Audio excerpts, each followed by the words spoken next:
Crime Curious is a true crime podcast that takes an in-depth look into real cases through the lens of a trained investigator and former prosecutor turned judge. If you are sensitive to expletives, anatomical descriptions, and accurate descriptions of crime scenes, this podcast may not be suitable for you.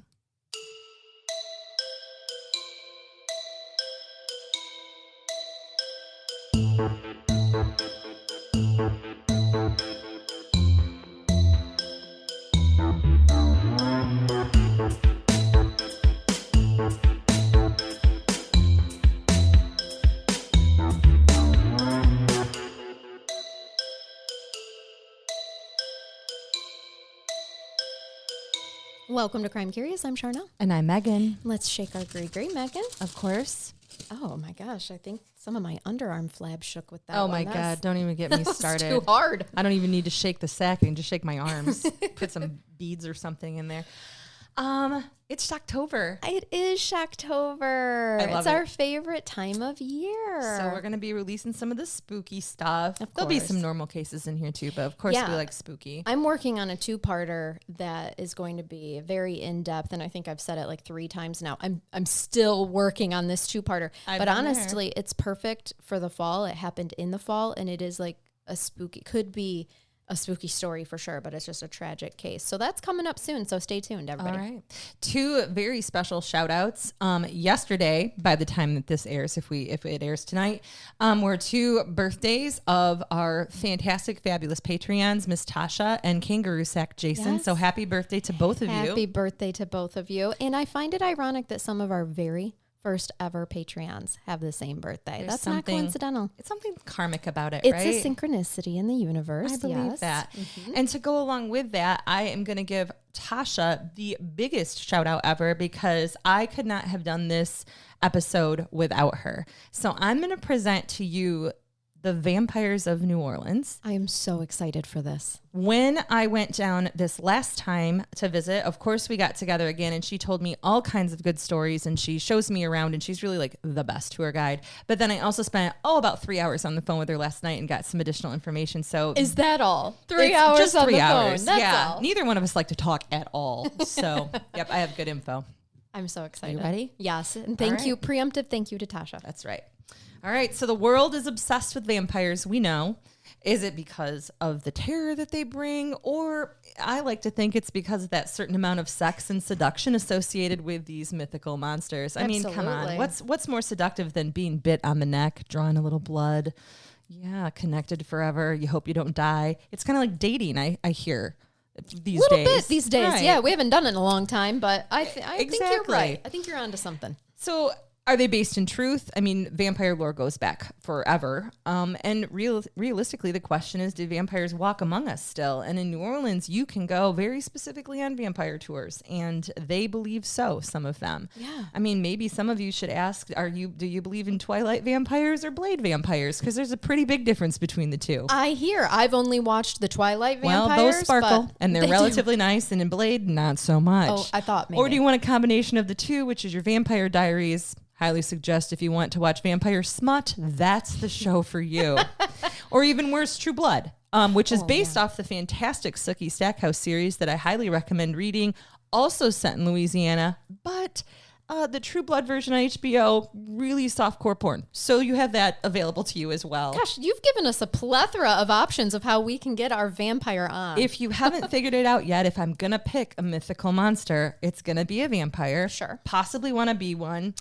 Or get bit by one. Haven't decided yet. So pop culture and novels and movies lend this romanticism to the vampire myth, and with an overwhelming majority landing the vamp culture smack dab in Louisiana. Most often with New Orleans, Big Easy itself, because secondary only to voodoo and unexplained rituals and mysticism surrounding that is the ever-present vampire culture in New Orleans. And see, I It's huge. didn't realize that. I've also never visited, but this surprises me. So interestingly, this city has not one, but multiple vampire balls every year. At Halloween, like you can go dances. to a ball, Okay. correct, a gala, a ball, where everybody is dressed as a vampire, and or they're victim. Yeah. And yeah, things can get steamy there as well. Which one would you go as, vampire or victim? Or would you change it up each year? I think, I like to be in control, so we probably can guess I'm going as a vampire. For sure. Specific vampire tours of New Orleans are always a hit with visitors. You have to go on one when you go. And maybe it's because literary lovers revel in the fact that Anne Rice herself lived there. I believe she lives in California now. I've seen her house actually on a private tour, and there are actually 2 homes that she'd owned at one point. Surprisingly, one of the houses I believe that she owned actually is next to Trent Reznor, who was the lead singer, by the way, of 9 Inch Nails, in case you might be a metal fan as well, which I am. Mm-hmm. I would also let him bite me, by the way. Right. Just throwing that out there. P.S. Trent, if you're listening or a fan, I'll get a hall pass. You can wander the streets, the cemeteries, and scenery from the iconic Interview with a Vampire. I mean, again, who doesn't fantasize about being bitten by a melancholy Brad Pitt in the French Quarter?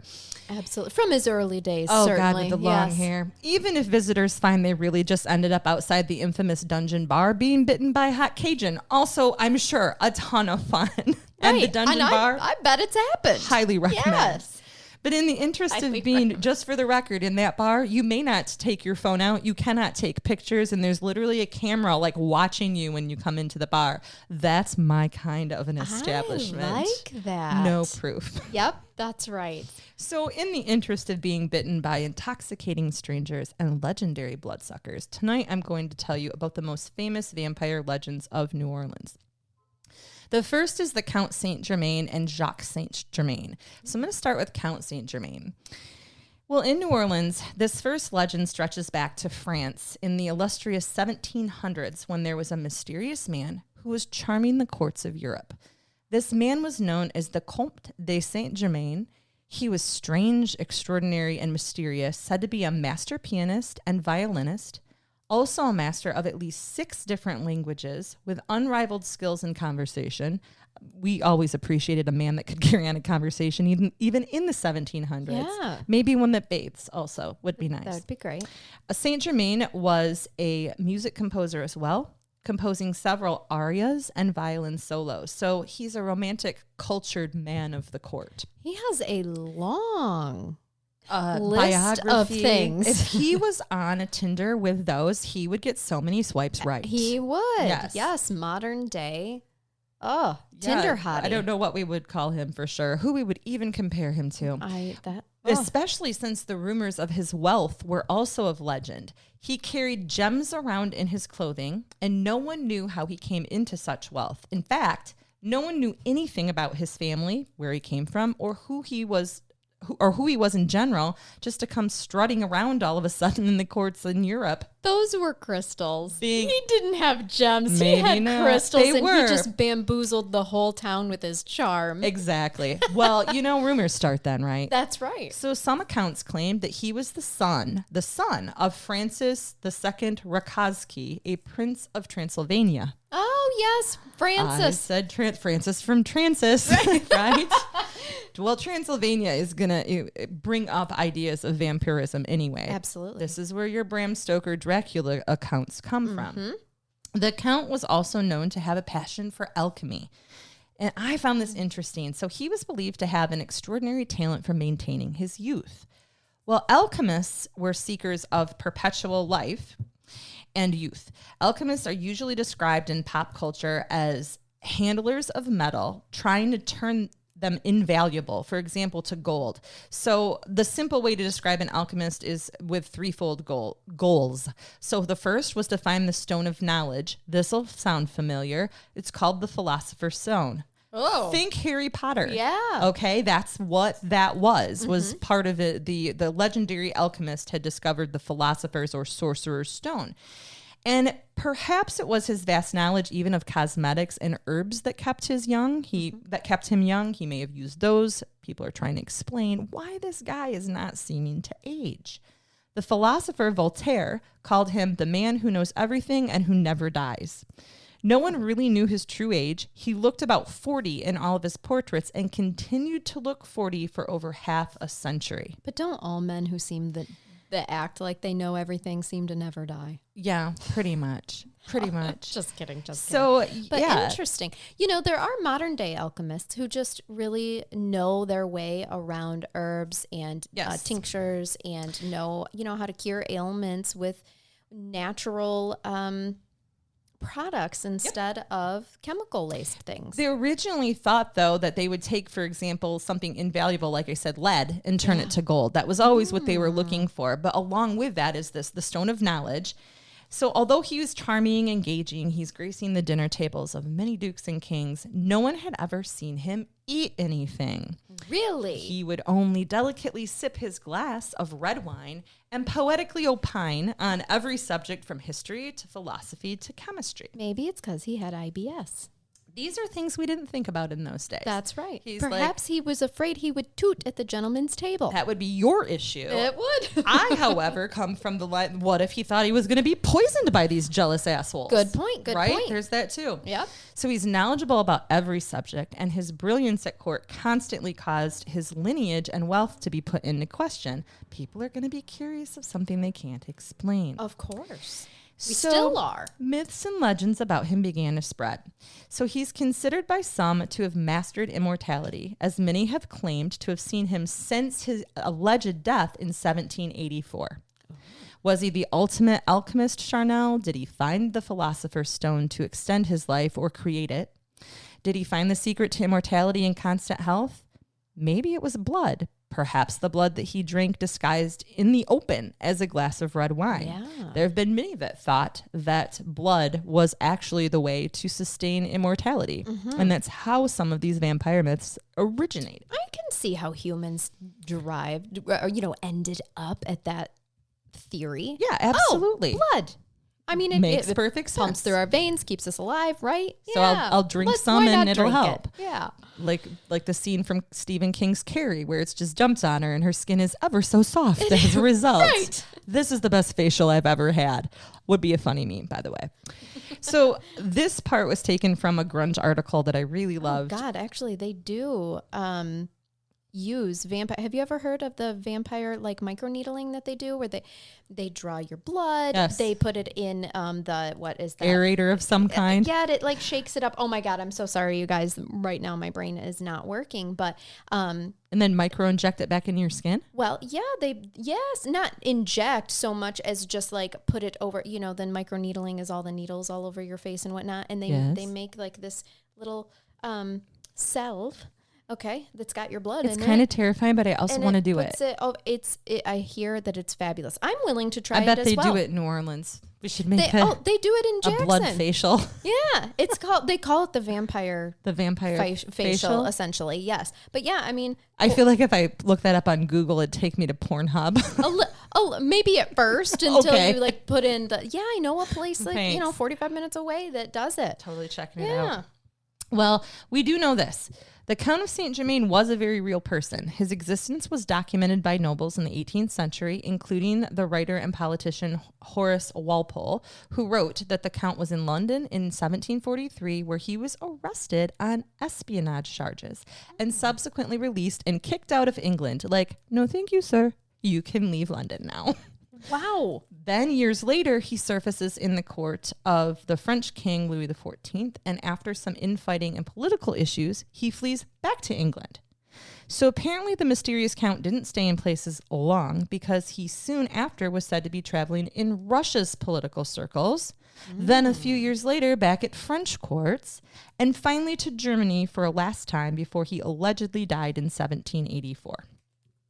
He was described as a charmer, not with just his class, but in looks as well. So not just the youthful appearance that led to the rumors of immortality and occult involvement, but apparently he was hot, I guess. Oh, for the day he was quite a hottie, dapper, right? huh? Okay. He was their Brad Pitt. Yeah. Some just wondered if he was the reverse of the gluttony apparent in French courts, where men were jealous of the way he carried himself and women were swooning. So this was a man who took care of himself and was refined. And so perhaps these rumors started because men apparently can be just as catty as women. Of course, we are all human. And as I mentioned Voltaire before, who's a famous satirist, Not everyone liked him, and French philosopher and writer Voltaire was one of them. Oh. So being known for his own sharp wit, having a razor tongue with no remorse, I feel you, Voltaire. He wrote in the Comte de Saint-Germain by 20th century writer, or he was quoted, by 20th century writer Isabel Cooper Oakley in the Comte de Saint-Germain, that Voltaire was skeptical of this quote-unquote fraud making waves in the social scene. He wrote to King Frederick of Prussia that Germain would surely meet the monarch eventually, as he is a man who never dies and who knows everything. Voltaire's legendary sarcasm may have been closer than he thought. And even the bad boy, let's cue Will Smith music here, Giacomo Casanova, criticized and perhaps was jealous of Germain. I'm thinking that's what we've got. Oh, yeah. We have jealous, catty men. We do. In his memoirs, he wrote that he would be interested to talk to Saint Germain and dine with him, as the man's wild talk amused me. And then he stated that he thought the Count was a man of barefaced lies, albeit astonishing ones. Oh, so I'm going to have dinner with you. Your wild talk amuses me, but you're full of shit. Right, exactly. Right. But I'm not buying anything that you're saying. You got it. Okay. His inability to age was significant. A Countess von Gregory claims she had met a Count of Saint Germain once in 1710. And then 50 years later, she met this one and said he looked exactly the same. What? He admitted to having met her decades earlier and only would reply with, "I am very old." Spy? Vampire? Both? Maybe just good at makeup and shape-shifting through the use of He makeup. learned to contour long before our bronzers were. That's right. Before it was Rouge a thing. Rouge has existed for a long time. It sure has, yes. Beatles, right? Is that what they Maybe crushed he's a up? little artistic. I mean, he has all that pianist and violinist specialty. artist. He is an artist, right? He's Right. into the arts. So it is possible that he maybe had some talents with shading and making the face look. This is the first vampire is in this NOLA area is known for his makeup art. It would make sense. Right. That's why the masks are so important in culture. If you believe that the Count was a mortal man that died, then there was a reported deathbed confession that he was actually the deposed Transylvanian prince Francis Rakoski II. So not his son. There was this alleged deathbed confession where he said, "I'm not Francis Rakoski II's son. I'm actually him." Oh. Francis claimed his knowledge was from a fantastic education at University of Siena.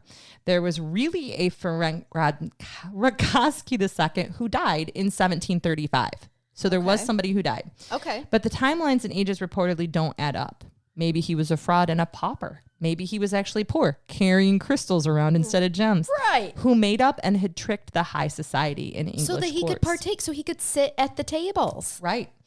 So after Germain reportedly died, the first post-death sighting took place in 1785. He was allegedly chilling out with some hypnotist named Anton Mesmer in Germany. The same year, the Count was chosen as a Freemason representative for a convention. Now, we don't know whether that was real, like because he was still around posthumously, or was it a post-mortem honor? So he may have been inducted into the Freemasons posthumously, which happens. Of course. But one account is that he was there and wandering around, had actually been chilling with this hypnotist who wouldn't want to chill with a hypnotist. Oh, yes. I'm going to one in December. I'm so excited for it. I've been to one before. They're super fun. Ugh. Also, I was not hypnotized, but people around me started just wandering up on stage, and it was fantastic.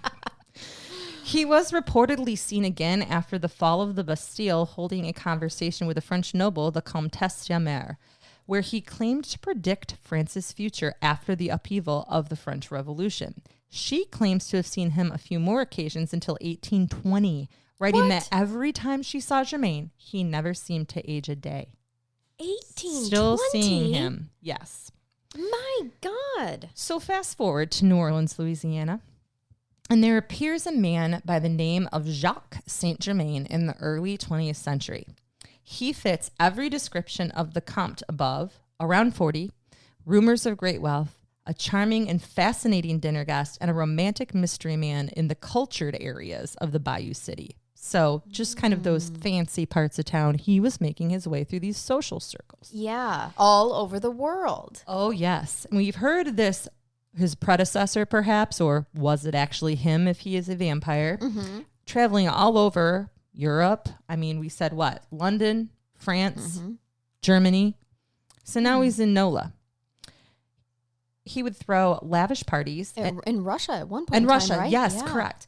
He would throw lavish parties and invite the elite, and everyone would sit enraptured in the conversation and the food. But curiously enough, this Jacques would never eat a morsel, only sip his red wine like his immortal counterpart, the Count. Or was he the Count?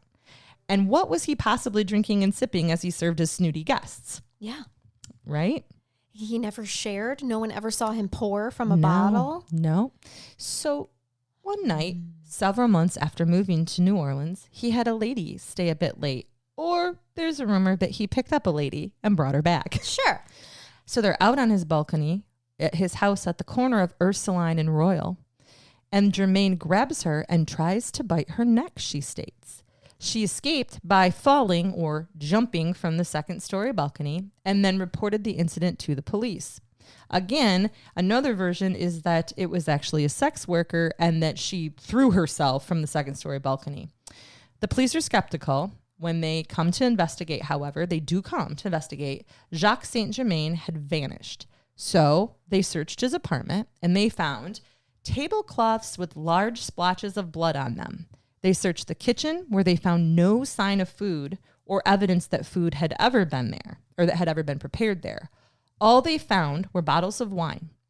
And after pouring themselves a glass, as a good investigator would, of course, drinking it and then spitting it out, they discovered that it was not wine in those bottles, but it was wine mixed with human blood.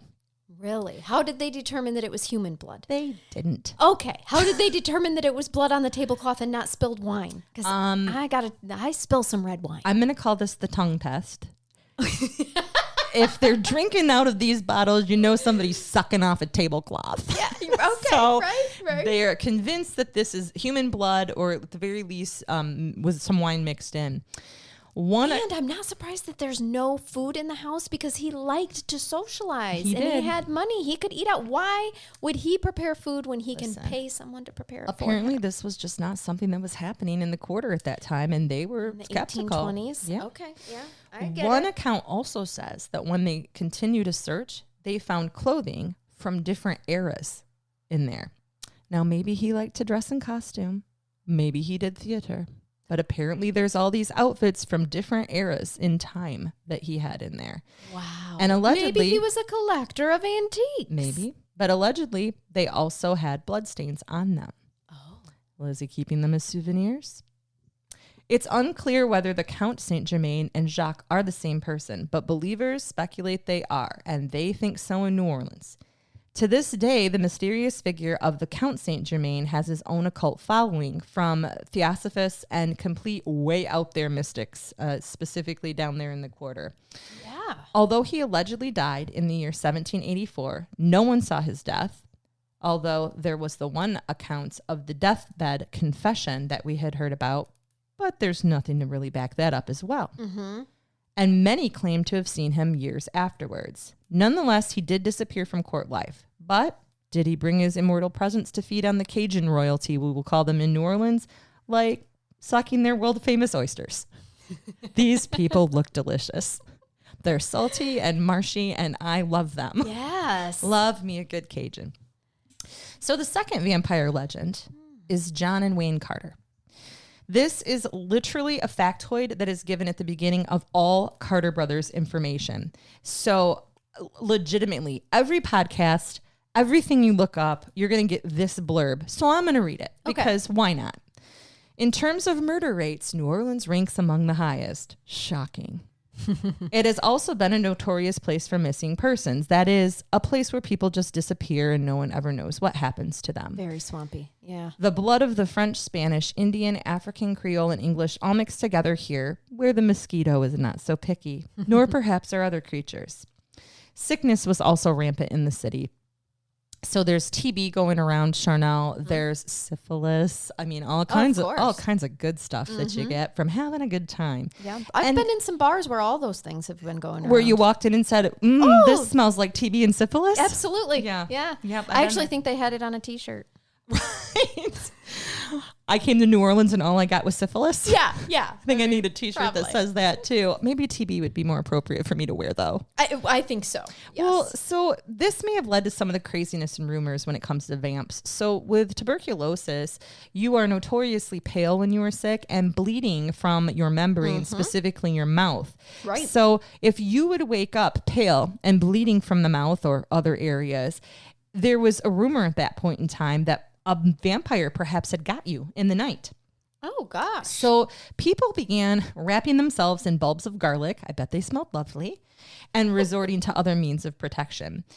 TB, by the way, fun fact, was actually an influence for when Bram Stoker wrote Dracula, where he used the symptoms of TB to describe vampirism. Oh. So there is a root to this. Okay.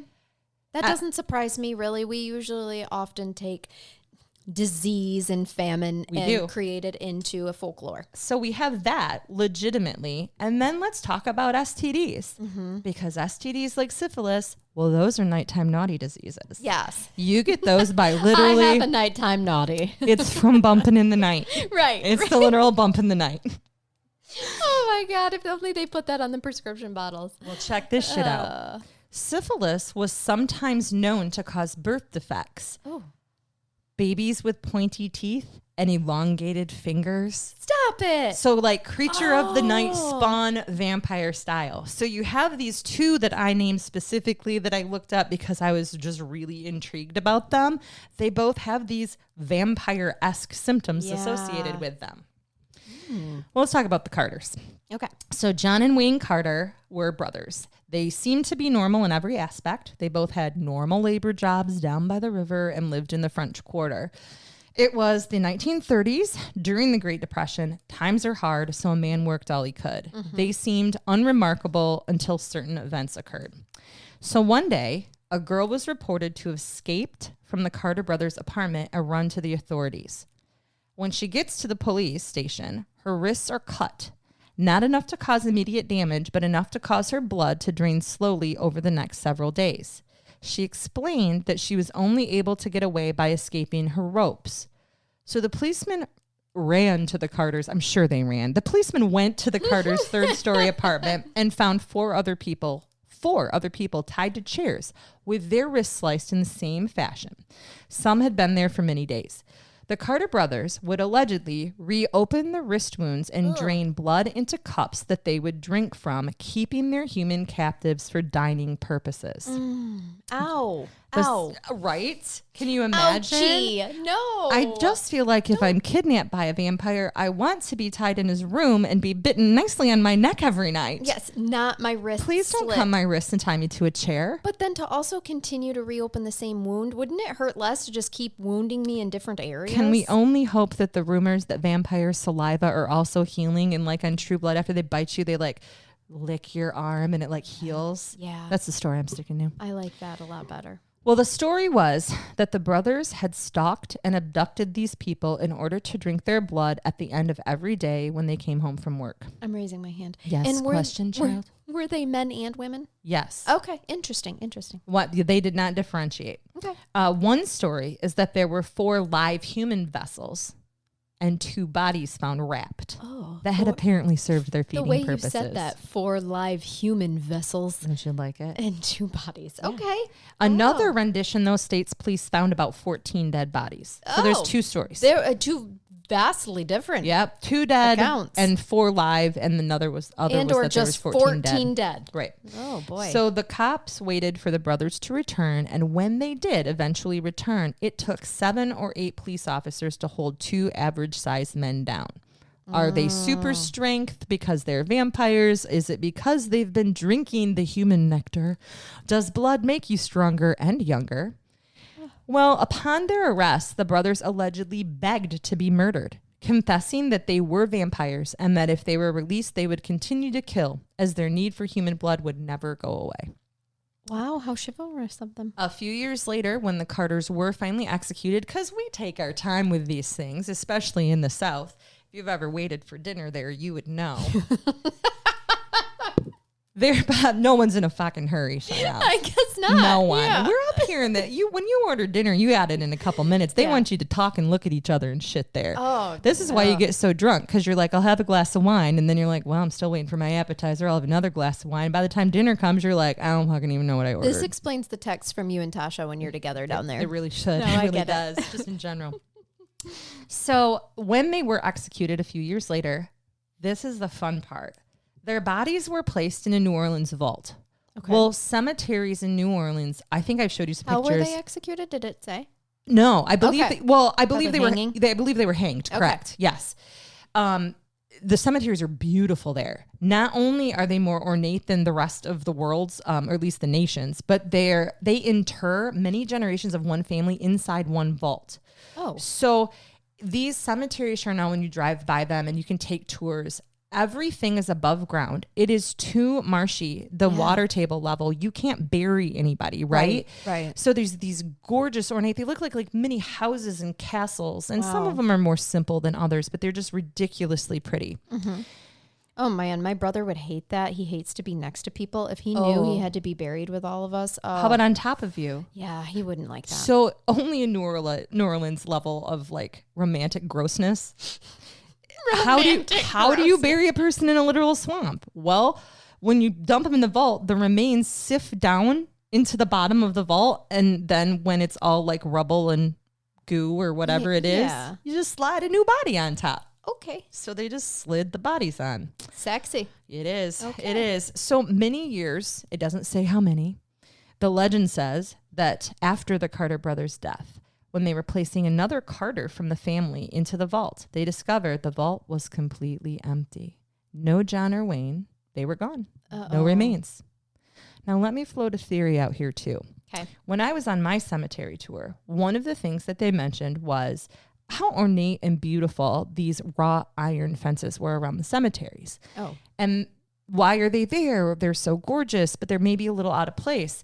Well, the tour guide explained that was because when it would flood in that area, remains would be washed away, but the wrought iron would keep most of the bones and remains in the cemetery. That makes sense. Is it possible that the remains floated away? Yeah. Again, this legitimately happened. Were there grave robbers or voodoo bone rituals of some kind? Well, to this day, many sightings have occurred in the French Quarter that match the descriptions of these two brothers almost exactly. Years later, an owner of their apartment saw two figures that matched their descriptions outside on the balcony, whispering to each other. And when they were seen, both figures jumped off the top of a third-story balcony, landed effortlessly, and took off running. So the legend goes that if a vampire drinks your blood 7 nights in a row, then and only then could you become a vampire. I had no idea it was 7 nights. 7 nights. I thought it was just once. Some of those. That's what I've been doing wrong. Well, right, exactly. You should have made additional dates. I got you. Me too. Yeah, I'm real bad at that. Why do you think I stayed 7 days each time? You did? Oh my gosh. Daywalker here. Next theory: Megan is a vampire. Some of those some of the people that had been found in the Carter brothers' apartment, by the way, had been there for more than 7 days. One warped fellow and a survivor named Felipe went on apparently to become a notorious serial killer. And of course, he would do more than just kill his victims, per the rumor. He was believed to drink the blood of all 32 of his victims. Okay, maybe this was PTSD. Now listen. There's literally no information on Philippe. Oh. Other than the rumor legend. I can't find a damn thing. But, you can find mysterious murders and bodies and unclaimed human remains. Maybe there's some truth in these rumors. Remember that in New Orleans, they're a very oral tradition in terms of how things are told and passed down. Yes, because nothing has ever been lost in the game of telephone. Never. Well, locals legitimately believe that the Carter brothers existed and that they resurface every decade or so. I'm going to get back to some of this. Okay? Every 10 years? That's quite Every frequently, decade or so. actually. I don't even have family members that resurface every 10 years. Sometimes that's okay. Right. So the last legend is about the casket girls of New Orleans, and I love this. So this is where Tasha really came in handy. A lot of this is based off of a 2020 article by Randy Samuelson Brown, but a lot of the information I also received was from the tour that I went on and from talking to Tasha. Okay. When you wander around New Orleans in the balmy, heavy bayou air, surrounded by the beautiful and spooky graveyards and angel oaks costumed in moss, it is easy to get lost in the possibility of things existing around you that are unseen. NOLA is, after all, in popular opinion, the most haunted city in the United States. Really a city that if you look at it and really traveling around, look at it, it fits better in a beautifully romantic and almost gothic European city than it does in the United States. Ghosts and vampires do seem within the realm of possibility there. So New Orleans, or La Nouvelle New Orleans, isn't hard to picture hundreds of years ago. You literally, in certain parts, feel like you're back 100 years. The architecture has changed very little. So the exact year the city was founded is up for debate, falling somewhere between 1718 and 1721. In 1721, it was an outpost described by Jesuit Pierre de Charlevoix as a place of 100 wretched hovels. Inhabited by criminals that were hostile to the crown and a city prone to flooding. New Orleans was repeatedly ravaged by malaria and yellow fever throughout the ages. No matter how beautiful, plague and pestilence has settled in the low wetlands, and it still feels like that on marshy, hot days. Sure. In the marsh on hot days. A day can't be marshy, I don't think, but I made it up. You know what? It does now. Perhaps it can be now. I'm a woman of many words, including the ones I make up. Right. And the victims of the environment can be seen still, memorialized, of course, in the cemeteries. And tours especially take you to see the above ground graves I spoke about earlier, but specifically the ones located in the St. Louis No. 1 Cemetery. It's walkable from the French Quarter, by the way. So strolling around that area and through there, you could imagine a vampire coming out of the shadows. And every stop that you take will take you, especially on a vampire tour, will take you to gaze upon the convent of the Ursulines at Chartres Street. In 1721, as I indicated before, New Orleans was populated by frontiersmen and other, let's call them hardy characters. So criminals. Hardy characters. The majority of the inhabitants of this outpost were single men. So from 1716 to 1722, you've got vagabonds, deserters, smugglers who were exported from France. They emptied the prison Charnel to Louisiana. Wow. Okay. This was to relieve overcrowded jails. Like, this is our territory. Just dumping them in the swamp. Dump the prisons. Fine. Some people of quality also arrived, and although in lesser numbers. So you've got rogues. A word that's never been used to describe me. A person of quality. A person of quality. I feel similarly. So there's this new territory, and as questionable as those early settlers may have been, the French crown spots the obvious gap and decides to supply the settlement with females to ensure it remains. You know what? It's so dirty here. Going. Can we bring in some women? We need some women. There's so many men. Yeah. So the thing to do when you export a bunch of men is export a bunch of women. Sure. Which nothing could go wrong. They let out of jails and brothers. Of course they did. They weren't sending women with quality. So they're rough and tumbly. And are so going to be good mates for their male counterparts. Of course. We do have to try to find that vibrational match. But there's nowhere near enough in number. You empty the male prisons and send them over to the Louisiana area, and there's not enough women to send over there when you empty them out. I mean, they started emptying the brothels out too. I imagine they don't mind sharing. Maybe not, but they're trying to marry these people. They want them to get married and to have babies and to populate the area.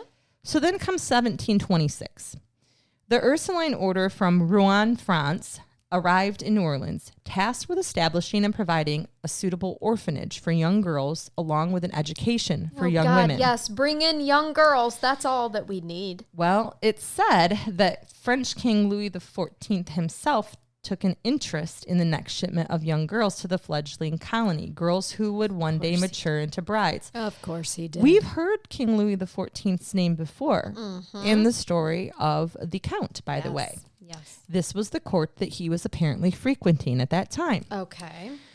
And is this how the count got there? Girl, just wait. Okay. According to legend, he was looking for girls of virtue who had been recruited from French orphanages and convents. So he didn't care that they were poor, but they were orphans and they're raised by nuns and they're guaranteed to be virgins. I was just going to say, he wants a virgin. He wants virgins. Okay. So these girls are the poorest of the poor, possibly released from like workhouses and other things like that. But irrespective, they're shipped off to New Orleans, either with or against their will. Right. They actually arrived, I believe, in 1728. At least that's what the date is that I've seen the most often. Okay. When they arrive, the women are ushered down the gangplank and they enter onto the ground, and to each of their chests, they're holding this cassette or a small chest. It is coffin shaped, this cassette. Oh. And this is what holds all of their belongings. So it looks bizarre. They're getting off and they're holding these tiny little wooden boxes that really are storage containers, but they look like coffins. Oh. Also, after nearly 6 months traveling the rough waters of the Atlantic Ocean, the women are eager to get there and maybe a bit nervous. So they've all been handpicked by the Bishop of Quebec in order of the French king. And the young women, again, they're all of apparently appropriate age. I don't know what that means. I have a feeling it's 13. I know. For some reason, it seems real rapey all of a sudden. Rapey. Yeah. It is rapey. And on their agenda, the only thing they're hoping is that these women are going to make good matches. Well, when the men who are waiting for them see them, rumors start to circulate pretty immediately. So the Frenchmen that are there are all like pale, P-A-L-E, like pale, muttering to themselves as they spot these women who are meant to be their brides. The women were so pale, allegedly, that immediately upon entering the Louisiana sun, their skin reddens and blisters within minutes of enduring the hot sun. Oh, Lord. Here we have a little vampire myth much bursting into flame and sunlight, right? So they're clutching these caskets to their chest, these young women who are known as the filles à la cassette, as they became known. And they're brought to their new home. This is their new home. Well, welcome to the sun. Welcome to the hell. Welcome to hell, right? So once they're starting to be married off, or until they're starting to be married off, they're supposed to be under the care and protection of the Ursuline nuns, because if scary French nuns can't keep you pure, no one will. No one can. There is not a more terrifying sentence than under the care and supervision of the Ursuline nuns. You got it. So the fate of the filles à la cassette did not go as the French king thought it was going to. I bet not. The local men in the Vauquerie gravely disrespected the women. This is the area that they're living. And they were put in unwanted marriages. They were mistreated. Many of them were abused, and some of them were abandoned. So finding themselves alone and not married, then they were forced into prostitution. Because women resorted to the oldest trade in the books for survival back then. We got to survive. Well, apparently the French king's had enough at this point. He's pissed and he's like, bring them back to France. Okay. Well, the Sisters of the Ursuline Convent then took the casket-shaped chest that had once carried everything that the filles à la cassette had owned and climbed the steps to the 3rd floor of the convent. This is the convent located, or former convent, because it's not in use now, at 1112 Rue Chartres, so Chartres Street. Up until this time, the windows and door to the 3rd floor had always been sealed shut, and apparently they remained so at that time as well. However, it alleges that a short time later, when the nuns came back to the 3rd floor, the chests that they had placed there were completely empty. So they start searching the 3rd floor. They never recover any of the belongings that were supposedly in these. So they fear that the young women might have been something other than what they said they were. The doors then are bolted shut. The nails to the windows are nails that were allegedly blessed by the Pope himself and locked into place. Okay. Because if you're going to lock a window with a nail, the Pope better have licked it. That's right. That's the only way. I don't think that's actually how they bless them, but in my world, that's what happened. I think that's how it went down. Haven't you ever nailed something to a wall? I stick the nail in my mouth while I'm getting ready to do the next one. So that's a blessed nail. Every nail I've ever put into the wall has been in my mouth first. If I put it in my mouth, I feel like it's pretty blessed. Right, exactly. It is. But after they do this, the whispering began again, but this time they added one more word to palais, and that was vampire. Vampire. In 1978, it is alleged that 2 paranormal investigators who were seeking answers about the filles à la cassette They wanted to know if they had really been vampires. So they camp out directly in front of the old Ursuline convent at 1112 Chartres Street. Now, they'd been previously kicked off the property for loitering. They were told, don't stay here. We don't want you here. But they decide, as reporters do, anything for a story, gal. Right. To stay. They stay the night. And this is 1978. 78. Wow. To see if they could experience anything right outside of the walls. They want to know what's happening in the convent. Is it really haunted? This is well over 100 years later, because it was like 1928, or excuse me, 1828, right? Yes. Okay. So the hours pass, minute by minute, and eventually they fall asleep. And in their slumber, they failed to notice that the third floor shutters, the same ones that had been locked shut by the Pope's blessed saliva nails, open and shut. The recording cameras whirled to a stop as they had going, and the scene fades to black. Allegedly, the next morning, the bodies of the investigators were found. Oh, no. They had been torn open, ravaged as if by the claws of an animal, and their bodies drained of blood. Vampires, filets à la cassette, it was all one and the same. Okay, I was not expecting this dark turn. The legend of the Casket Girls as blood-draining vampires has circulated since at least the beginning of the 20th century. And outside the old Ursuline convent, guides will stop and tell you the story of the Casket Girls, and they'll make statements like this. It is there that the Casket Girls still remained locked away. Without the nails blessed by the Pope, the young women who once hailed from France would be out, roaming the streets to feast on the blood of the living. Vlad the Impaler is potentially the first vampire. He was the Romanian prince who did, in fact, by the way, stick his enemies' heads on spikes leading up to his castle, which leads to the myth of vampirism. Charming decor. He was an unconventional in his war tactics, Charnel, and even his fear tactics. So it's very Game of Thronesy. It is, and anything involving blood and mutilation is going to scare the uneducated public. So fear tactics with vampires have existed for a long time. No one knows whether Vlad the Impaler was actually the true first vampire, if you believe that vampires exist, but there was a reason for it, and it says it in his name. If you get the nickname the Impaler, I can only hope it wasn't from your Tinder site. I hope. Or maybe not. I mean, hold on. I might go back to that nickname. Like, what part of you is impaling, sir? Well, they call him the Impaler. Right. They call him the Impaler. Well, every dude that's listening is like, I'm going to use that on my woman tonight. Or my partner. Yes. Well, oh my God. Just call me the Impaler. For this, so I bet if we said that to Brain Bath Jason, he would be so happy. Oh, he would. Make him a shirt. The Impaler. Yeah. Oh yeah. It would be funnier on Wes because he's shorter, but it's true. It's true. But he would. Yeah. Well, I'm not sure Brain Bath Jason can handle that kind of ego. I don't think so either. Well, the Casket Girls then. So for the so-called Casket Girls, the rumors of vampires and the undead has no basis for truth. And I'm saying this lightly now. For now. Rumors of vampirism is a much newer addition, perhaps exacerbated by Anne Rice and even the True Blood Sookie Stackhouse novels that I mentioned to you before that are set in a fictional Louisiana town called Bontemps.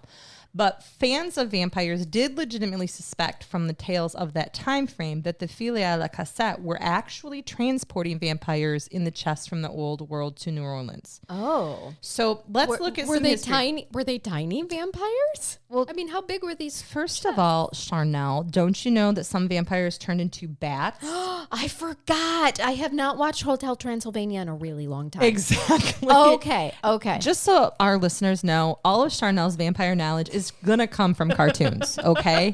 It's not gonna come.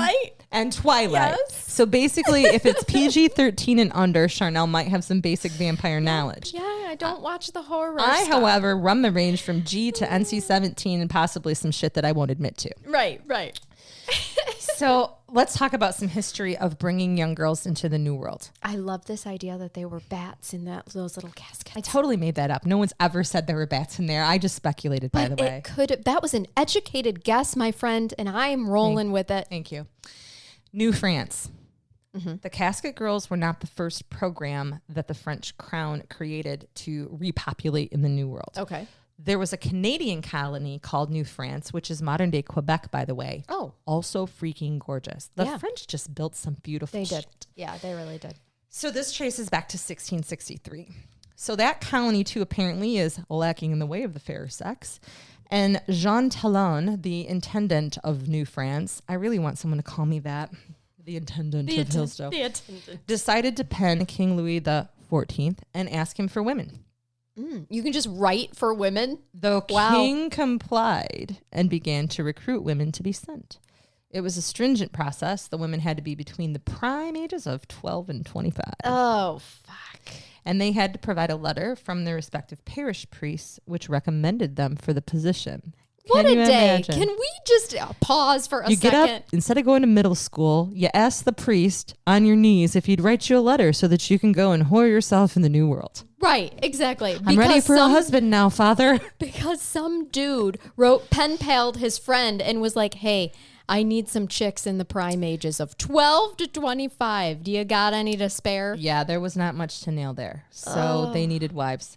So they were called the Filles du Roi, or the King's Daughters. And between 1663 and 1673, over 800 women made the voyage from France to Canada. Wow. But not all of the women made it in Quebec. Some of them died en route, and others stood at the port in France and rethought their life decisions before hightailing it back to their village and running away. Others were actually sent back to France from Canada for failing to live up to the standards of being a Filles du Roi. Yes, because the waves on the way over broke their hymen. Yeah, maybe it was the waves or the sailors. Or maybe the 12-year-old girls got here and were very upset and not acclimating to their 50-year-old husbands. Correct. So the idea that these women were prostitutes started to be fostered early on, even within a century of the women landing. There's a Baron Lahontan that wrote that women were of middling virtue, and the only reason they had chosen to emigrate was because they needed religious absolution from their sins. Basically, these are ladies of the night, and they need to find some Jesus in their lives. Okay. Yes, so let's go to Quebec. They came here to spread their terrible, monstrous vaginas upon us and trick us into their womanly wifery. Wow. That was a mouthful. Yeah, I know. Wow. The things that we did as humans in history, y'all. I know. This is in history, let's use the term loosely, because a lot of this is oral tradition that was finally written down by men. Oh, yeah. When you've got the words oral and men, there's always exaggerations. Yeah. Well, fair enough. Out of over 800 women, by the way, only one woman was ever charged with prostitution, and her name was Catherine Gouchelin. That poor woman. And she only turned to prostitution after her husband decided that he'd much rather live in actual France than New France. So he abandoned her. I want old France back. With their 2 children and went back to France. No, thank you. This poor girl. I just feel bad for everyone in this story. Well, the next group is Biloxi. So they came in July of 1704, and they were sent to the French colony in Biloxi. So Biloxi, Mississippi. Yeah. They arrived on the Pelican at the bidding of Jean-Baptiste Lemoyne sur Bienville. So Bienville is a typical place name in New Orleans, including a very long road in the French Quarter area. Well, at least I call it a long road for a downtown area. Well, like Jean Talon, Bienville had written directly to King Louis XIV for potential brides for his soldiers and his men. And these are soldiers. They sailed down the Mississippi, by the way, with Bienville, the soldiers did. And now they're basically chasing through the woods in pursuit of Indian mistresses. Oh. So Bienville's like, we can't have this. This fuckery will not happen here. We must get women of quality here so my men stop chasing after the Native American women in the area. And I'm sure those women were voluntarily entering into those relationships. Oh, I'm sure. Before we villainize these terrible Indian mistresses who are obviously being raped by your lovely men. Yes, exactly. Also, just think about it. How many letters a day did the king get requesting women to be sent to all these places for essentially, my men are lonely. They would like some Tail. I was going to say the naughty P word, but I didn't. Thank you. This is a general audience publication. It is. So King Louis agrees and sends 23 women in the care of the Sisters of Charity in Order of Quebec. Again, if none can't keep you pure, none other person will. No. They're the purest. As well as a Father Henry Lavent and 3 other priests. So I'm sure they didn't do anything at all inappropriate. Never. The women, marriageable women, ranged in age between 14 and 19. Oh, we're aging. They're practically old biddies we by went up then. 2 years to 14, but we didn't want anyone 20 or older. Wow. No. Makes me feel super good about myself. No, right their now. uteruses are rotten and have nothing to offer us. Yes, that's what happened to me when I was procreating in my 20s. Right. I felt rotten. But these women were specifically chosen because they were pure. They were known virgins. Mm-hmm. Don't ask how we knew. I was just going to say, bleh. That's what priests did. They checked you for your virginity. Yes, I've never heard of a bad story about a priest, so I'm sure it was all very good. Not at all. An alleged letter written to Bienville by the French king read as follows. His Majesty send by that ship 20 girls to be married to the Canadians and others who have begun habitations at Mobile in order that this colony can firmly establish itself. Each of these girls was raised in virtue and piety and know how to work, which will render them useful in the colony by showing the Indian girls what they can do. For this there being no point in sending other than a virtue known and without reproach. Oh. This is the grade A prime time that we're sending you. Does this feel like a meat market? Because it feels like a meat market to me. And then the next group arrived, who were not so very pure or so very virtuous. Oh, were they vampirists? This is the arrival of the Baleen brides. So once again, Bienville is desperate for women. They sent him like 20, Charnel. Oh my God. It's a lot of women to marry off to way too many men. I'm sure nothing bad happened there. No. So he's in the new colony of New Orleans at this point. It's the year 1721. The desperation is still there. So the men in New Orleans need brides. They are having illicit affairs with enslaved women or women of the gens libres de couleur. So the African tribes, Caribbean women that had migrated there from, what did we say, like the Dominican Republic and the Caribbean nations. Yeah. To say nothing of the fact that they reportedly the scum of France with only debauchery on their minds, Bienville's words. Yeah. Bienville needed good, virtuous women. Oh, my God. Who was the king of France to turn down such a proposal? So he gladly acquiesced. This time he turned to the Hospital General de la Salpêtrière for the women Bienville needed. I have no idea what that means. I didn't look it up, but it looks like a general hospital. You said it sexily. Yeah, I whisper sweet nothings. 88 women arrived near Mobile Bay on January 8th, 1721. They were promptly handed over to Bienville. This time around, however, unfortunately, the French king had found his supply of women from the House of Corrections. Oh! All were destitute, most were prostitutes, and somehow expected to become proper wives. So this plan wasn't real well executed, not as well as the 1704 or even 1673 plans.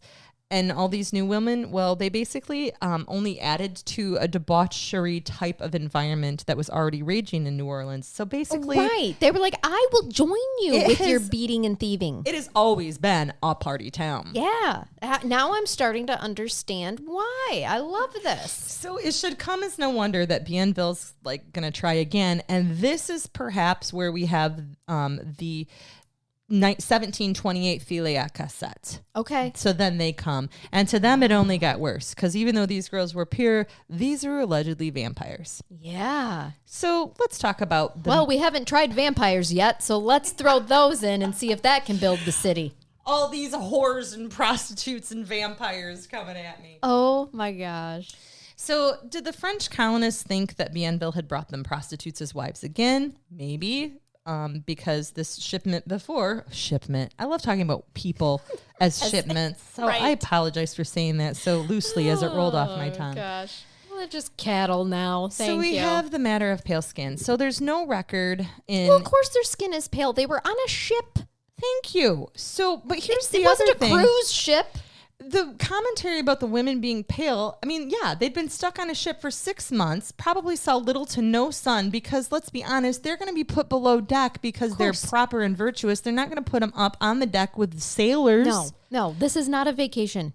And let's also remember that the French Creoles living in New Orleans are probably tan. I mean, most of them that I saw they're exposed to the damn sun. Right. They're right near the Gulf. The sun can probably penetrate through their walls for crying out loud. It's considered a subtropical climate. Right. I haven't seen a house with like insulation or like a furnace in most of those. Yeah. They all have air conditioners. I bet. Yeah. At least in the windows.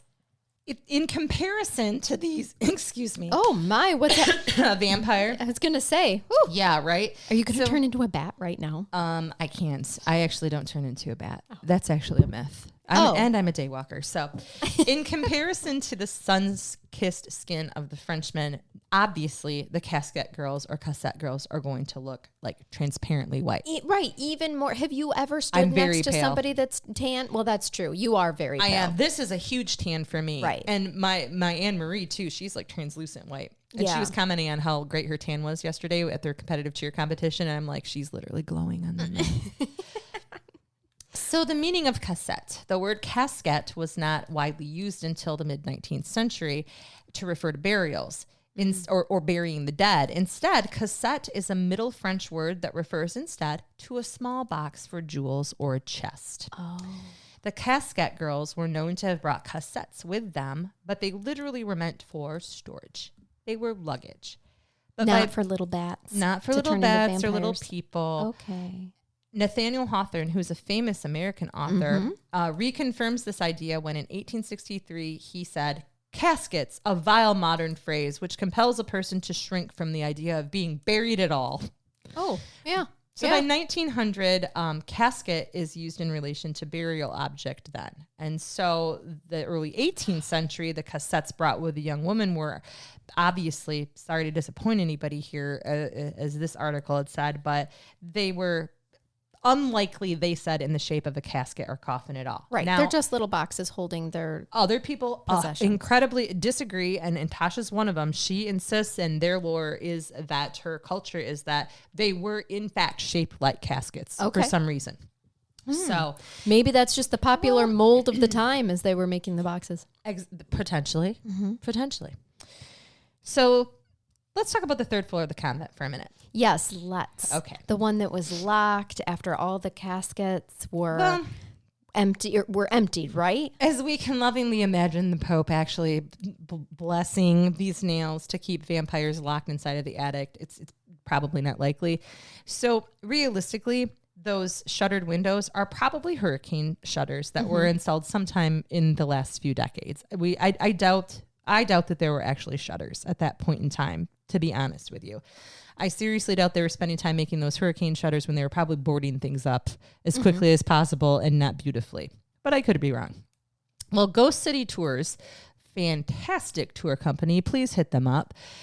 They say they have on good authority from the archivist of the Archdiocese of New Orleans that there is nothing on the third floor of the old Ursuline convent besides archival records and other storage items. Oh. Or is it all a conspiracy theory? To hide the last vampires in a city where hiding in the dark of night is easy and getting lost in a crowd is even easier. Yeah. Well, it's hard to say, Charnel, why the vampire myth has stuck around for so long and who exactly started it. Was it really Anne Rice's take on this with Interview with a Vampire that sparked this whole thing? Is it simply the fact that the New Orleans people love the alternative and weird? Maybe it's just a case where the legend's retold and retold again because tourists love to hear it and it's become a part of their oral culture. But what we do know is that the casket girls did go on and make some brilliant marriages in their years in the French Quarter. And it is said that almost all of New Orleans can trace their lineage back to one of the young women sent from France to become the French Creole's brides. Oh. Don't worry, I'm not done. Doing research, there's no true account that I could find of the 1978 murders of the reporters. Okay. Which obviously would have been a major news story at the time. Yeah. Some people through that myth could have even been thought that myth could have even been attributed to this old 1978 movie. So there's this classic 70 cheesy horror movie called Mardi Gras Massacre. Oh, okay. If you like to watch scary, gory stuff that's not actually scary or gory, so you would hate it, look up the Mardi Gras Massacre. Okay. And the casket girl myth has the two versions. So think about this too. The first is that the girls were vampires themselves because of their appearance. Right. Likely ravaged by TB and other shipborne illnesses, scurvy too. Oh gosh. Yeah. Causing the paleness, the coughing up of blood. I forgot about the scurvy. Right. Yeah. Two is that the girls brought their vampire masters from the old world in their caskets and operated even perhaps as a feeding source for them. The vampires then escaped the caskets, would leave the third floor of the convent, and to feed on New Orleans citizens. There was also a story that in 1984, 9 people were found in and around the French Quarter, throats ripped open, drained of blood. The police never arrested any suspects, and the murders happened that once with no reoccurrence. Had a vampire been on the loose? Had the Carter brothers resurfaced? Well, similarly to the 1978 murders, I looked those up as well and can find no proof that there were massacres in 1984, these vampire murders that happened. Do you think vampires are real? Well, I'm not sure yet. Clinical vampirism has been recognized as a neurological disease in which those with symptoms drink human blood, believing it to be beneficial for their health. Psychologists also say that symptoms begin with incidences in childhood that draw a sexual connection to the ingestion of blood. So this interest in blood results in individuals drinking maybe their own blood and then potentially animals and humans. Now there's other real vampire connections here. There are real vampire communities in New Orleans. A John Edgar Browning, who is a PhD, was at the time of this writing, a PhD candidate at Louisiana State University, did research in New Orleans and found that there are about 50 individuals who identify as vampires living in New Orleans. Many of the real vampires of New Orleans have fangs or are nocturnal. Research has stated that these are cultural markers, but the vampires insist that they're biological. So somebody got their teeth done. I was going to say, I have read articles about people getting their teeth done. It's okay if they're Maybe not he real. had syphilis. Yeah, They have pointy teeth. You just never know. Right. Maybe his mom had syphilis. A study that by was the birth defect. Yes. Right. Wouldn't you love to work for the Atlanta Vampire Alliance? Might be my next career. Oh, right. They reported about 5,000 of these people, these individuals identifying as vampires in the United States. Clinical vampirism is sometimes called Renfield syndrome. It has not been recognized by the Diagnostic and Statistical Manual of Mental Disorders. Yet. Renfield in classic Dracula stories was Dracula's deranged and devoted servant. Some renditions of Renfield even state that he was fed on in the hopes of being turned into an immortal vampire by his maker, his master. His master, yeah. Those who self-identify as vampires even have their own organization in New Orleans known as the New Orleans Vampire Association, or NOVA. Now, I want you to keep in mind and find small humor in this, that when I was in New Orleans attending my NOVA conference for the National Organization for Victims Assistance. I was going to say, NOVA sounds really familiar to me, I looked up Megan. NOVA and kept getting directed to the fucking Vampire Association. I will tell you, I wanted to go there instead after I saw the site. I bet. They accept all paradigms, denominations of all sorts, and anybody basically who identifies as a vampire. NOVA is governed by a council. It's comprised of members of 7 houses, so like Harry Potter, that serve as sects of denominations reflecting various aspects of NOVA's community values. Browning did research that involved expensive time spent at these meetings, where he observed that the members were predominantly Caucasian. There were near equal numbers, though, of men and women, and they ranged in age from 18 to 50. Now, the association was actually formed in 2005 after Hurricane Katrina. Members participate in charitable events. They volunteer at homeless shelters, host silent auctions, but they do not have an active media presence anymore. And it is said that it's unclear as to whether the association is still operating. But it does come up when you do a Google search. It's a vampire sorority. I love it. So first, whores and prostitutes are sent to the men, okay? Okay. We know this. Yep. They're settling in a swamp. It's empty. We're to recapping prisons. here. I'm recapping because I have some stuff. Yes. Are we getting back to the count? We're getting back to all of it. Okay. All right. So here's the one thing I'm going to do for you that I hope that you have never heard when hearing a Vampire of New Orleans story before. Because of our Tasha, we feel like we can tie all of these together instead of them being told individually. Okay. So first of all, these men that come over that aren't the convicts and that aren't the whores and prostitutes, they are led on propaganda of what Louisiana is that shows rolling hills and farmland. So these English and Frenchmen come to settle in this area, the area around Lake Pontchartrain, at least, and this is during the time before Spain took over, because New Orleans has been under both French and Spanish rule, and then back to French, and then we got involved and ruined the whole thing. And these rich land barons come in and they don't want to marry the whores and prostitutes, so they want reputable women. So this is where we're back then to the king emptying these Catholic nuns' orphanages, and they send all the girls of marrying age over. And again, they came with their caskets. So when were the Carter brothers and Saint Germain actually in New Orleans? Because I didn't give you dates. Mm-hmm. What is speculated by the people who live there, the people who know it and who live this vampire culture, this is their culture, believe that they completely overlapped. The Casquette girls had TB and scurvy, and they look like vampires. The Ursuline nuns taken to the convent with these cassettes. Carter brothers sightings are always after the Casquette girls, but not before. There is never a rumor ever that the Carter brothers were ever sighted, even the first one, before the girls were brought over, the Cassette girls were brought over. All right. So it's like they all arrived at the same time? There was never a vampire sighting, yes, until the Cassette girls came over. Okay. And could Saint Germain have also traveled around the same time? So the rumor is that the Carter brothers were some of the vampires that were stowed away, at least two of them. Now, Saint Germain, he could have traveled either with them on the ship because he was known to be a daywalker. There were nothing specifically indicating that he was only out at night, or potentially he was stowed away as well. This is also around the time, by the way, time frame wise, if we look back, that Saint Germain disappeared.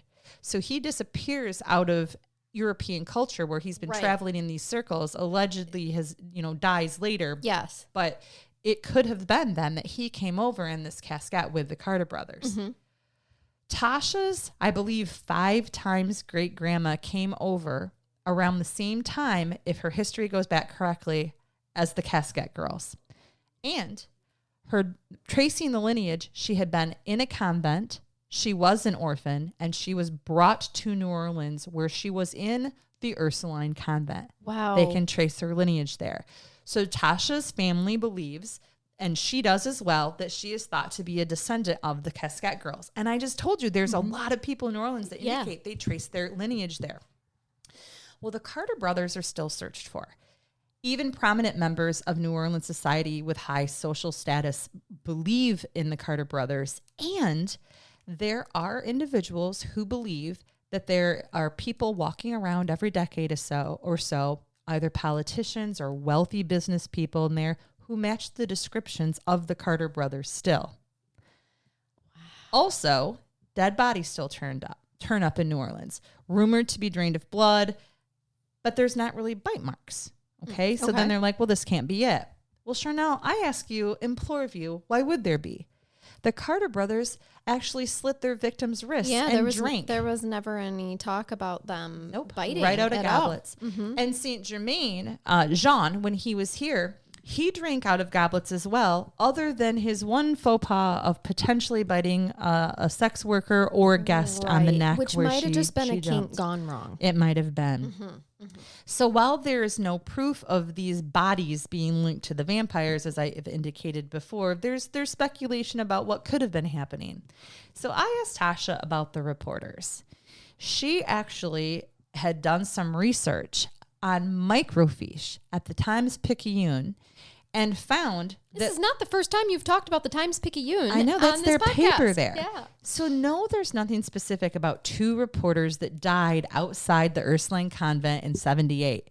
But what she did find was that 2 people were reported dead on a police blotter, and the address that was given was the address of the Ursuline convent, and it occurred in that same month. Those were the only details that she found. So to say, though, that there's nothing to indicate that isn't necessarily true, because something happened around that time. And 2 people died. 2 people died. So conspiracy theory then, are there vampires and society is covering it up? Is it possible? Just so there's not mass hysteria. Correct. So ending a little bit here, let me give you some fun stuff. If you've ever seen a Cajun funeral, do you know what the second line is? No. So second line is like this fucking like band. It's like a party dancing down the streets. They like close the streets off and there's like brass coming down. When I was at my conference, they literally brought a second line in, came through the conference playing this music, this New Orleans, they're playing jazz. That's amazing. It is so cool. Well, a Cajun funeral is like nothing you've ever seen, because there are people carrying a casket down the road. The second line is dancing. They're literally shaking the casket. If you have 2 people die also, by the way, they go in different directions. Oh. And the funeral processions also follow different routes. So instead of just going straight from the funeral home to the cemetery, they're taking all these weird routes and dancing and doing all this stuff. Well, apparently the reason they do this is because vampires are easily confused. They're thought to be stupid and full of bloodlust. What? They didn't Edward was so smart and charming. But maybe he wasn't when he first rose. Oh, maybe. They didn't want their loved one who was being buried to wake up after being buried and be able to find their way back to come home and eat mama. Oh, no. So they followed these paths instead. So is it safe to wander? Come home and eat mama. Come home and eat. Tasha's quote, by the way. Oh, okay. So is it safe to wander around New Orleans and not be eaten by a vampire? Well, I have to quote Tasha's grandma Beverly. Don't mess with the creepy and the creepy won't follow you home. And that applies to hot Cajuns too. It does. I think it applies to a lot of situations, as a matter of fact. So there's my version of the Vampires of New Orleans with significant assistance from a Cajun friend. I loved every moment of that. Thank you so much. That was so different than I think what most people will get. Most true crime fans will get during spooky season. And if you don't like it, skip it and listen to something depressing, because I have lots of that for you too. Go back a couple episodes. Absolutely. But truly, that was phenomenal. I am so happy. Should I bathe you anyway, though? I need bathed in something more than blood. I'm going to bathe you because this is 13 funny as heck stories about haunted house fails that are worth the price of admission. Okay. I hope we haven't done these. If we have, you're going to have to make me skip. I don't remember it. I don't know. This sounds familiar, but it still kills me. My sister and I went to a haunted house. We decided that I would lead the way through the house. It was incredibly dark, and my low light vision is not great. Cut to me circling us around the same room 3 times because I can't find the entrance to the next room. I've done that in a haunted house. Oh, yeah. Eventually, the staff takes pity, but because they don't want to break character, they say, "Ooh, there are stairs on your left." My sister and I were laughing at ourselves just as much as I'm sure the staff was. That's so funny. It's a BuzzFeed article, by the way. No, I don't remember any of that. Also, just so you know, I do. Do you like haunted houses? I do go to haunted houses. We gotta go. I love them too. So I'll start this story by saying that my brother and I both have weird senses of humor to begin with when it comes to spooky stuff. So when we started hearing a baby crying in one haunted house we went to, we'd already started to crack up laughing. Apparently, in that particular room, a fake baby is supposed to swing down on a noose to scare you, but instead the baby got accidentally detached from the rope and flew across the room. We both laughed so hard, they told us we needed to leave. Oh my gosh. Yes. So the Scaredy Dad, this one's called. Last weekend, I went to a haunted house, just me and my dad. I typically grab onto someone's arm for moral support during these things, so I was glad he was there. But I never knew how much of a chicken my dad was until he literally pushed me in front of everything, including a chainsaw. I left him after that. Yeah. That's funny. Sorry, it's survival at that point. This one says, my friend was holding my hand while we were walking through a haunted maze. The problem was at one point he got so scared he took off running. His watch got caught on the sleeve of my shirt and he ripped off my shirt to the point where it was just hanging off of my shoulder and my body. No. Yep. I hope she was wearing a bra. Where did you go to that really scary haunted house in Texas? Oh my gosh. Do you remember what city you were in? It would have been Houston. Okay. Or Austin. My sister and I went to the House of Torment in Austin when I was 16. Is it the House of Torment? I can't remember. Liz, Patreon Liz. Okay. Remind me. We almost tipped over porta potties in that one. Yeah. Porta potties in a haunted house? That's just outside of it. Oh, okay. Yeah, good. just outside of it. That's a terrible idea. We were so Shitty, scared really. that we went to the same porta potty together, and it almost tipped. Yeah, because you, Yep, that was almost a situation. Mm-hmm. My sister and I went to the House of Torment in Austin when I was 16. We were getting super scared, as per usual, for these haunted houses, but at a point, I just couldn't take it anymore and literally dropped to the ground because I was so scared. My sister proceeded to pick me up and physically drag me through the rest of the house while making the angriest face I've ever seen. She was in protection mode. But what was funny was that after she started making that face, literally no one was popping out to scare us. I actually saw one guy about to jump out at us. Then he saw her face and retreated.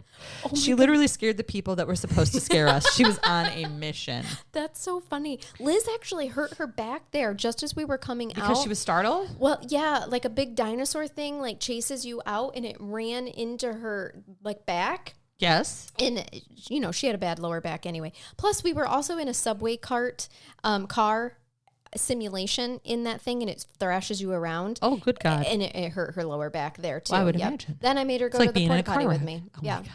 The little alien guy did come and help us out. Yeah. Oh, that's funny. It was a whole situation. I'm going to leave you with this one. I was in the 6th grade and my older sister and her friend wanted to take me to a local haunted house knowing that I would be terrified. I wanted to seem cool, so I stupidly went. Yeah. We got as far as the second room before I saw a woman lying down, chained up with blood all over her, yelling, "Help, please help me." I got so freaked out that I started yelling to everyone that this woman seriously needed our help. It got to the point where this lady, who was obviously acting, busted out laughing, breaking character, and told me she was okay, but I needed to move along so that I didn't mess up the experience for everyone else. Oh, no. I am now 29 and still feel the embarrassment from that night. Certainly. Sometimes, though, your mind can create reality for you that's not really there. It can. Oh, that's unfortunate. So, yeah. So that's what I've got for you. Thank you so much. What a wonderful episode. And this was the perfect episode for you to cover. I wouldn't have been able to do. I love vampires and that was perfect. I went on all the tours and did all the things and I'm still alive. I don't know. You're pretty pale. I know. I'm not sure. I feel like there's plenty enough for you. Yeah, I feel like you have tried to bite me before. So these are things I'm gonna have to I think I probably have about our friendship. So, yeah. Right, well, I dig it so far. No apologies. And until next time, y'all, keep it curious. Keep listening. Bye-bye.